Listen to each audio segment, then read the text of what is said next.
Hey, I'm Noel Powell from creationeffects.com. I make animation and visual effects templates for Adobe After Effects. And in this tutorial, we're going to be making a realistic shooting star and then a slow-moving comet. And then we're going to make this shot, a whole meteor shower burning up in the atmosphere, which, who are we kidding? These aren't meteors. This is Starship debris. And it was a little over a month ago that SpaceX's Starship exploded and the world got to see footage of one of the coolest light shows ever, burning debris in the sky. And then it just happened again a few days ago, and it looked so beautiful I thought I gotta do a tutorial. I had already made similar effects before for multiple templates, so I figured I'd just show you how I did those. We're going to make it in After Effects with a CC particle world effect.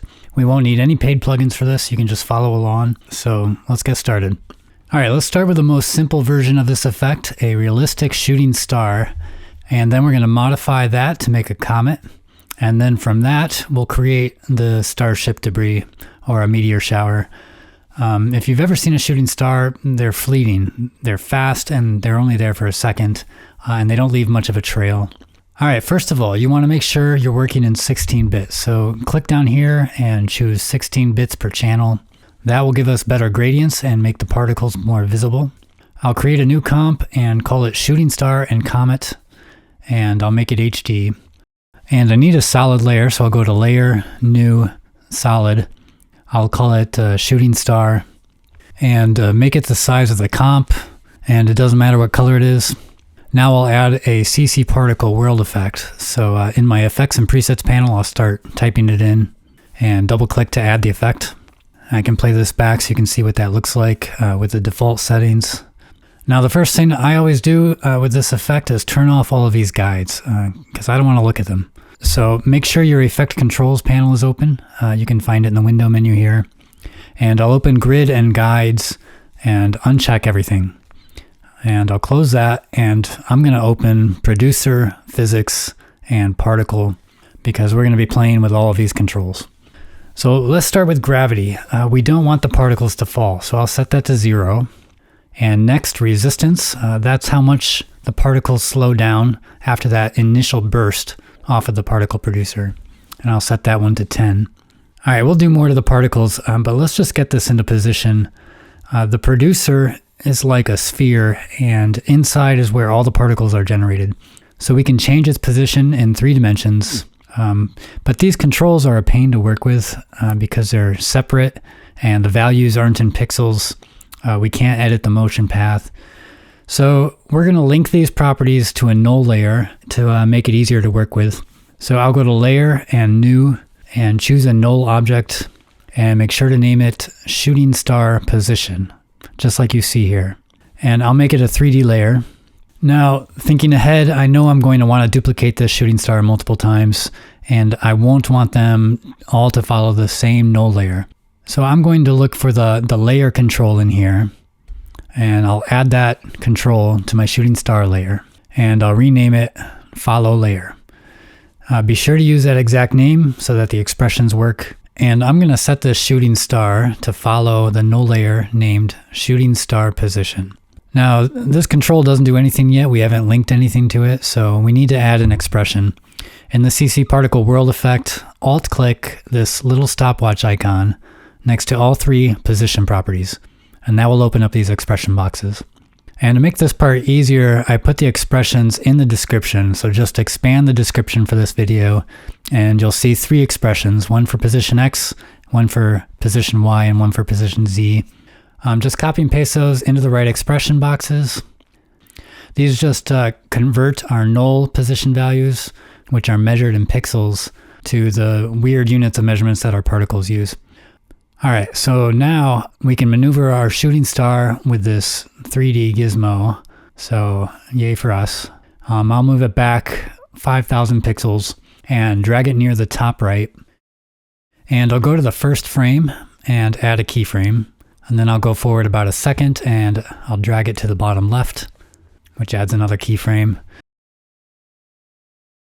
And if we use our pen tool here, we can add a little curve if we want to the motion path. Okay, let's finish going through these properties. The birth rate determines how many particles there are. For this, 2 is fine. but we can keyframe this to make the shooting star fade in and fade out. And you don't want to do that by keyframing the layer's opacity because that's not the same look. So real quick, I'll just add a couple keyframes with the value at 2 near the beginning and end. And then I'll fade this in from 0, and I'll fade this out to 0. Next, let's change the colors. We want the head to be bright, so we can make the birth color white, and the death color can be a dark blue. Up here in the producer section, we can make the head really small, like 0.005 for each of these radius properties. And I don't want the tail to spread out like this. That's the velocity property. Velocity controls the speed at which the particles explode off of the particle producer. And I'll turn that down to 0. And we don't need a tail this long for our shooting star, so we want these particles to die off sooner, and that's the longevity property. You can set this to whatever you like. I'll give the particles a lifespan of 0.2 seconds. And to smooth out these particles, I'll give them a little motion blur, and that's inherent velocity. Inherent velocity determines whether the particles chase after that particle producer or not. If it's 0, the particles will just stop wherever they're made. I'll turn that up to 20, and you can see how it shortens the tail because they're moving with the particle producer. And it makes the whole tail smoother and also brighter, so I'll lower the opacity to 25%. And there's a little bit of a texture here, so that's good. But one final adjustment I would make is in this opacity map. This determines the opacity of the particles over the course of their lifespan from birth to death. So when this waveform is touching the top, the particles will be at their max opacity, which is 25%. Since we want the head of the shooting star to be the brightest part, and we want the tail to be dim and fading off, we'll just draw a new waveform with our mouse and have it start really high and then have it slope down. It's kind of tricky, and if you mess up, just go back and draw right over it. So that's a simple but realistic shooting star. They just look like little streaks in the sky, really. But now that we know what the different properties do, we can make variations of this that are more complex. So let's make a comet. That's a chunk of ice flying through space with a tail of gas and dust particles. I'll duplicate our shooting star layer, and I'll rename this comet main, and I'll duplicate the null layer and rename that to comet position. And I'll tell my comet to follow the comet position layer, and I'll hide those other layers. So we're going to make 4 variations, and when they're all overlaid together, it should make a pretty cool looking comet. So let's start by fixing our motion path on our comet position layer. I'll hit the U key to bring up our keyframes, and I'll drag this keyframe way down here to make the animation last 10 seconds. So it'll move much slower, and maybe I'll move this off frame and move this off frame. And to get rid of the curve in the path, I'll get my pen tool and I'll click on this vertex. And also, since we extended our animation to 10 seconds, we gotta fix our birth rate. Since we keyframed the particles to die out after a second, I'll delete those keyframes. And since it's slower, we don't have much of a tail anymore, so I'll set the longevity to 13. We actually want a long tail for this one. And we want a different particle type. I'm gonna set this to tri-polygon. That gives us more texture and variation in the tail now. And now we also have these controls to adjust the particle size. So I'll set the birth size to 0.2 and the death size to 0. So they'll get smaller and smaller. I don't want to see individual particles, so I'll turn down the max opacity to 2%. And to compensate, I'll add more particles. So I'll set birth rate to 30. And I'll make the head a little bigger. I'll set the radius controls to 0.01. Maybe spread out the tail a tiny bit. That's velocity. I'll set that to 0.05. And if needed, we can tweak the opacity map to make the head brighter than the tail. We'll eventually add a glow to make that head bigger and brighter. And the only thing left now is the colors. I'll make the birth color a light blue, and the death color can be dark blue. I won't be any more specific than that because I don't do colors. Colors aren't my thing, and you could probably choose them better than I could. Okay, one down. Let's make another variation. Let's make one where you can see the particles, almost like a trail of sparks. And you're getting the hang of this now, so I'm just going to fly through this to keep this tutorial as short as possible. So duplicate the comet main layer and hide the original and rename the new one comet particles. And we'll leave follow layer alone since it's all part of the same comet. And I'll just go from top to bottom here, set birth rate to 12, longevity to 8, all three radius properties to 0.02, set animation to viscous, velocity to 0.5, inherit velocity to 90% so that the particles will move with the producer, resistance to 5. The lower the resistance, the wider the trail. Set particle type to motion polygon, birth size to 0.5, and turn up max opacity to 20%. And we'll draw a new opacity map, something like this, a more even slope. And it doesn't have to be perfect. We'll just set that birth color to white, and we're done. And now with that other layer, it should look something like this. Let's make another one. This one will be kind of a smoky dust trail. I'll copy the layer we just worked on, the comet particles layer, rename it comet inner dust trail. And set the birth rate to 30, longevity to 15, radius to 0.025, velocity is 0.15, inherit velocity is 35%, resistance is 0.5, and we're going to use the extra property on this one. We'll lower it to 0.3, which fans out the tail a bit. Particle type is tri-polygon. Max opacity is 2%, and the opacity map can be a steep slope that gradually levels out. We'll make the birth color light blue. And lastly, I'm going to add a turbulent displace effect to this to make the edges more irregular, and it'll almost look like a liquid. I'll turn both the amount and the size down to 30 and set the complexity to 5. And let's see what that looks like. And one more, we'll make a very soft and wide dust trail. Copy the inner dust trail layer and rename it Comet Outer Dust Trail. And we don't need the turbulent displace effect, so delete that. Birth rate is 20, longevity is 25, radius is 0. Animation should be set to explosive. Velocity is 0.2. Inherit velocity is 25%. Resistance is 0.3. For the particle type, we'll choose faded sphere. Birth size is 4. And max opacity will be really low. I'll put it at 0.2%. And then I'll draw a little mountain or hill for the opacity map so that it starts out at 0. And maybe I'll make the colors a little bit bluer. All right, I'll unhide these layers and you can see it come together. And let's see what we got. It's looking pretty good, but I need it to be a lot brighter, especially at the head. So there's a few things we can do. The first thing, I'll select all these layers and change the blending mode to screen. And then the other things, I'm going to add a glow and a lens flare to the head. And the standard glow effect and the standard lens flare effect that come with After Effects ain't going to cut it. So I'm going to use two really good 100% free tools. I've got a whole page of useful free tools for After Effects users that I've released to draw people to my site. There's no strings attached. You can just go there and download them, and then you'll always have them to use in future projects.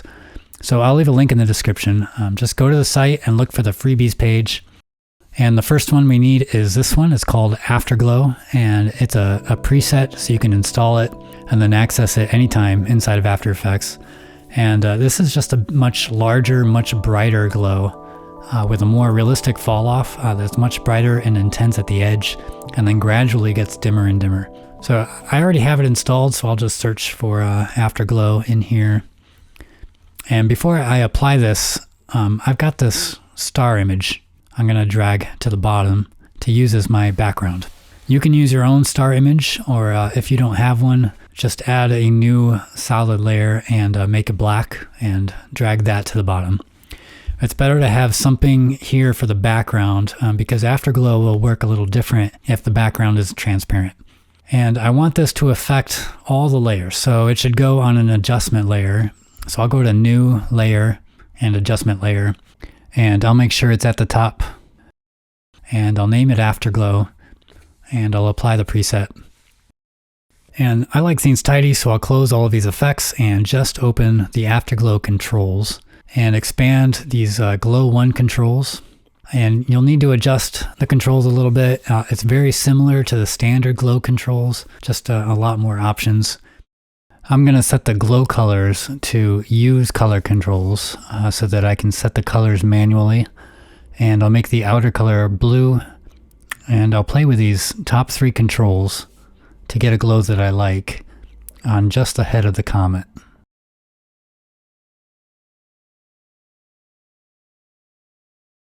All right, the next free tool is called Creation Lens Flares. It's the most downloaded item on the site. It's a template with 50 lens flares to choose from, which you can customize and animate. I already imported the template into my project, so it's in this folder in my project panel. And I'll open the HD lens flare presets comp. I'm not going to get into how to use these and all the things you can do. There's a whole video you can watch about that, but I'll give you the basics. You can go through these 50 presets and choose one that you like. I went through them earlier, and I think this sunny forest option would look nice on a comet. So I'll copy that layer into my comp. And on that layer, you'll see a bunch of controls for customizing the lens flare. I don't want to get too deep into this, but if you wanted to customize just a single reflection or an element in the lens flare, you can double click the layer to open the pre-comp. And in there, you'll see a different layer for each element, and they each have their own customization controls. So you really got a ton of control on the look of these. Anyway, back in these global controls here, there's a position control.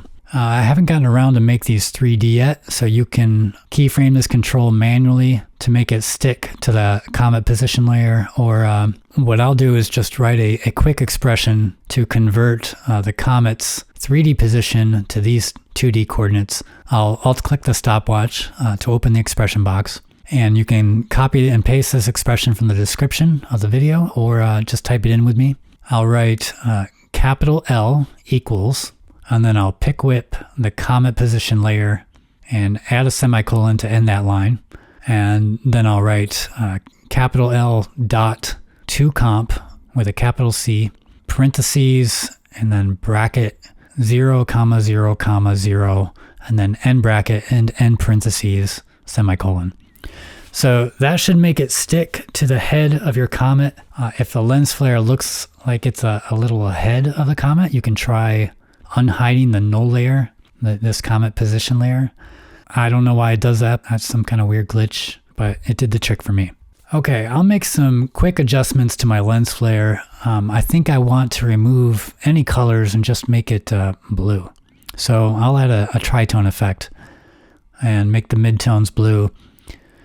And in my global controls, I'll turn the brightness way down to 30%. And on top of that, I'll lower the layer's opacity to 30%. So, and that made the main light source much less intense, which I wanted, but it also dimmed all of those reflections that were out here. So I might turn those up with this reflections brightness control. I'll set that to 250%. And I might rotate that a little bit. And one last modification, I'm going to make it flicker by adding a simple wiggle expression to the global brightness. I'll just say wiggle, parentheses, 3 times a second. I want it to wiggle an amount of 15, and then end parentheses. Okay, for the meteor shower, we're going to use what we've already made, as well as learn some new techniques. But before that, I want to show what I originally made these effects for. The comet is just one of many effects that are part of a package I called SpaceX for Adobe After Effects. It has all the major celestial bodies in it, including the Earth and planets, and it's got a really cool black hole and a galaxy, solar system. You can make nebula or space fly-through animations. And everything is customizable using easy controls so that you can create your own unique 3D animations. And what I think is a highlight is a very realistic sun with solar flares and prominences, so you can quickly make some awesome sun animations inside of After Effects. Another fun template for which I first made the shooting star is called Landscaper, and it lets you create your own 3D landscapes in After Effects. It comes with 1,000 nature elements to build your scenes with, and 30 finished landscapes which you can drop your 3D titles into and render. And it comes with all kinds of nature effects to enhance your scene, and just has lots of fun features like auto sky, which lets you make time lapses simply by keyframing a clock control, or you can draw your water, so you just take your pen tool and draw the shape of your lake or river or beach shoreline, and you automatically get water that reflects the background. And the entire scene is customizable with controls, and with the elements provided you can really make just about every kind of landscape you want, from deserts to jungles to beaches to mountains. People tell me all the time that they love this template, so you can go check it out if that interests you. I'll leave a link for Landscaper and for Space Effects down below in the description. Alright, I have to do that to feed my family, but it's out of the way now, so let's talk meteor showers. We're going to recreate the shot I made earlier. It's got some other 3D elements in it, like the sky and tree and birds, and it has some shaky camera motion. I'll go over how I did all of that, but I won't show you every little thing. We're going to move really quick. Alright, I just recorded the whole thing, and I'm just going to narrate it, telling you what I did. So duplicate that shooting star and comet layer and rename it Meteor Shower. And I knew I wanted a sky background for this, so I went to pixabay.com, which is my go-to for free images, and I did a search for evening sky. And I found this one that I really liked. The colors were kind of what I wanted, so I downloaded it. The only problem was it was vertical instead of landscape mode, but I knew I could fix that in Photoshop. So in Photoshop, I changed the canvas size to make it a lot wider. And then I used my box selection tool to select all that white space, and I used generative fill to just fill it in with more sky. It gives you 3 different options, so I just chose the one that I liked. I didn't want those trees in there. And while I was looking for a sky image, I also found this one, and I kind of liked that tree, and I thought that would be a good foreground. Having a foreground and a background and a middle ground helps sell an effect, in my opinion. It makes it more realistic. So the AI select subject tool didn't work very well on this. It wasn't selecting the whole tree, so I ended up using just the magic wand, and that did a pretty good job. So I just copied the tree and pasted it to a new layer and then deleted the background. And then I saved it as a PNG with an alpha channel. And then back in my Meteor Shower comp, I dragged that sky image to the bottom, and I made it 3D and pushed it back 10,000 pixels, and then scaled it up to be a bit bigger than my comp to give me some margins, some wiggle room for when I wiggle the camera. And you can see the afterglow layer is making my sky glow, so I'm just going to turn that off for now. And then I brought in my tree, and here I'm realizing that there's this halo around it, and I forgot to darken the tree in Photoshop, but no big deal, we can do that in After Effects. I just add a hue saturation effect, and then turn the master lightness all the way down. And I scaled down the tree and kind of put it into position. Alright, I'm going to pre-compose all of my comet layers. So you just select them all and go to Layer and Pre-compose, and name it Meteor Group 1, and make it 3D. And that's where I realized I didn't make my tree 3D, so be sure to do that. I left the tree at 0 pixels on the z-axis, and then I put the Meteor Group 1 layer at 5,000 pixels back on the z-axis, so in between the sky and the tree. It actually doesn't really matter how far back you put these if you're not moving your camera side to side, so there's not going to be any parallax. And I scale that layer up a bit so it's bigger than my comp. And when I turn on Afterglow and Sunny Forest, I get that error, and that's on the Sunny Forest layer because it's looking for that comet position. So just go into that pre-comp and copy that comet position layer and then come back and paste it. Alright, we got to fix this glowing sky. That's because of our Afterglow layer. So what you can do is put that tree and sky layer up above the Afterglow layer, and then set the blending mode of the sky layer to screen. And I just moved my comet position layer up to near my lens flare layer. It just makes sense to have them together. And you're going to want a camera layer if you want any shaky camera movement, so you can make it 50 millimeter. And to get that handheld look, you can put an expression on the point of interest and the orientation property. Just do, for point of interest, wiggle in parentheses 1, 30. And on orientation, do wiggle 2, 0.15. Alright, we'll start working on the comet now. First thing we can do is change that motion path a little bit. I wanted it to come in more horizontally. And I don't know if you can see that, but those weird little string things coming off of it, that's the turbulent displace effect. We need to turn that down. I make it an amount of 10 and size of 10. And you can keep them blue if you wanted to, but I thought oranges and yellows and reds would be more appropriate since it's burning up in the atmosphere. And then I go back and I also change the colors of the tritone effect on the lens flare layer. And I changed the glow colors on the afterglow layer. And here I notice that the comet is way too bright, and I realized that I needed a solid layer or some kind of background behind the meteor. If you remember earlier, I said that afterglow will work differently if the background is transparent. So I just add a new black solid layer, and I put that down at the bottom. It doesn't need to be 3D or anything. All right, so we're going to duplicate this comet to populate our meteor shower, and I'm just gonna time-lapse this whole thing because you don't need to see it all. When you duplicate them, just make sure you duplicate that comet position layer as well, and then tell each new comet layer which null object to follow. And then adjust the motion path of each new meteor so that they're all parallel to each other, or if you want, you can have them kind of gradually spreading out and becoming more of a cone shape. Make some that are brighter and thicker and some that are smaller with shorter tails. You can play with the properties to get different looks on different meteors. You don't need to use all 4 layers with each meteor. You can just use 1 or 2. Some of them might have more of the sparks or particles, and some might just be more dusty. And another trick that you'll want to do to make it more realistic is you can put a wiggle expression on the birth rate control. So if the birth rate is set to 30, you could do something like wiggle and then 10 times a second, wiggle it 30 or even more, like 40. And what that does is it makes the trail inconsistent and kind of creates a bunch of little tiny explosions or beads along the trail. And some of the bigger ones will glow really bright with that afterglow layer. After I had 4 copies of that meteor and I added variation to each one, I then went back and brought in that shooting star, just that simple shooting star that we made. And I made its motion path like the other ones, so it's going a lot slower, and I increased the longevity to make the tail longer, and I gave it an expression on the birth rate.